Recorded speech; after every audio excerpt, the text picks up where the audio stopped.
ABP माझा श्रीरामपूर तालुक्यामध्ये 4000 acre जमिनीच्या घोटाळ्याचा आरोप खासदार निलेश लंके यांनी मंत्री राधाकृष्ण विखे यांच्यावर केलाय। ZR2 कंपनी मार्फत शेती महामंडळाची जमीन लाटल्याचा आरोप त्यांनी विखेंची मुलगी आणि जावयावर केलाय। ZR2 कंपनीचे दुबईत रजिस्ट्रेशन पण ऑफिस मुंबईत असल्याचं लंकेंनी सांगितलंय। कंपनीमध्ये सगळा पैसा हवालामार्फत गुंतवला गेल्याचाही लंकेंनी आरोप केलाय।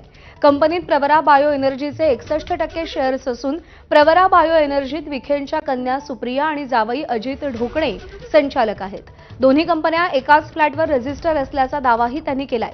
4000 एकर जमिनीची मागणी केलेली कंपनी बनावट असल्याचा निलेश लंके यांनी आरोप केलेला आहे।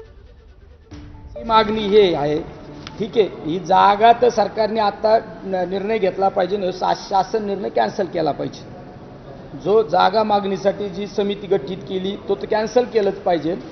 पण ज्या कंपनीला बायो एनर्जी कंपनीला अचानक 100 कोटी रुपये कुठून आले, 100 कोटी रुपये कुठून आले, 30 कोटी रुपये नफा कसा दाखवला, याच्या बाबतची सीबीआयनी चौकशी केली पाहिजे, ईडीनी चौकशी केली पाहिजे। ही आमची सगळ्यात महत्त्वाची मागणी।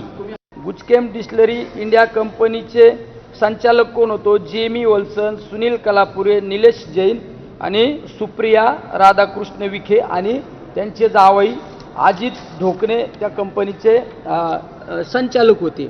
आणि सगळ्यात महत्त्वाचं ZR2 बायो एनर्जी कंपनीला बॅलन्स शीट अचानक 100 कोटी कसे वाढले?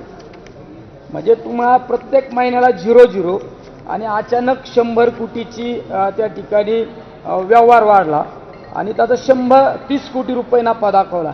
ही गोष्ट सुद्धा संशयास्पद आहे। एकनाथ शिंदे यांच्या दिल्ली दौऱ्यानंतर ऑपरेशन टायगर पुन्हा एकदा चर्चेत आलंय। राजधानी दिल्लीमध्ये एकनाथ शिंदे यांनी पंतप्रधान नरेंद्र मोदी यांची भेट घेतल्यानंतर ऑपरेशन टायगरच्या चर्चा सुरू झाल्यात। ठाकरेंच्या खासदारांशी शिवसेनेच्या नेत्यांनी संपर्क केल्याची माहिती सूत्रांनी दिली आहे। प्रत्यक्ष ऑपरेशन टायगर अंमलात येईपर्यंत चर्चा नको अशाही सूचना दिल्या गेल्यात। शिंदेंच्या दिल्ली दौऱ्यानंतर उदय सामंत, राहुल शेवाळे हे देखील दिल्ली दौऱ्यावर गेलेले आहेत।